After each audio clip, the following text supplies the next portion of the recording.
ចាជំរាបសួរពុកម៉ែមេមានជាទីគោរពស្រឡាញ់រាប់អានចាស្វាគមន៍មកកាន់ដំណើរឆ្នាំរៀនថ្មីសម្រាប់ថ្ងៃទី13ខែ11 2025ចាមុននឹងចូលដល់ដំណើរលេខចាសូមពុកម៉ែមេមានជួយចុច follow page និង like page អ្នកមួយផងចាដើម្បីទទួលបានដំណើរលេខថ្មីលក់ទៅផ្សងសំណាងទាំងអស់គ្នាចាអញ្ចឹងកុំឲ្យពុកម៉ែមេមានតឹងខ្ញុំចាំយូរចាយើងចូលទៅកាន់ដំណើរលេខតែម្ដងចាសម្រាប់ម៉ោង10:30 នាទីចាសូមពុកម៉ែមេមានធ្វើការលេងលេខ55ចាសម្រាប់មួយខ្ទង់ទៀតសូមធ្វើការលេងលេខ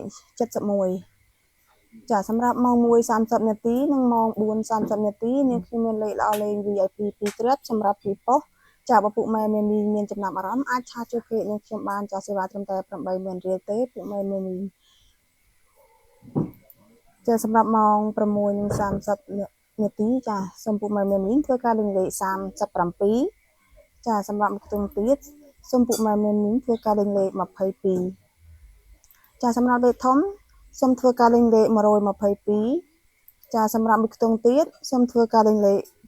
510ចាទាំងអស់នេះគឺជាតម្រូវលេខសម្រាប់ប៉ុស្តិ៍ ABCD ចាពុកម៉ែមានអាចយកទៅផ្សងសំណាងបានទាំងអស់គ្នាចាអ្នកខ្ញុំសូមបញ្ជាក់ម្ដងទៀតសម្រាប់ម៉ោង1:30 នាទីនិងម៉ោង4:30 នាទីចាអ្នកខ្ញុំមានលេខល្អលេង VIP 2គ្រាប់សម្រាប់ពីប៉ុស្តិ៍ចាបើពុកម៉ែមានចំណាប់អារម្មណ៍អាចឆាតជួយពេ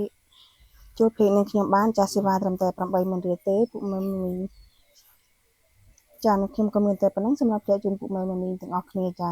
សូមអរគុណសូមជម្រាបលា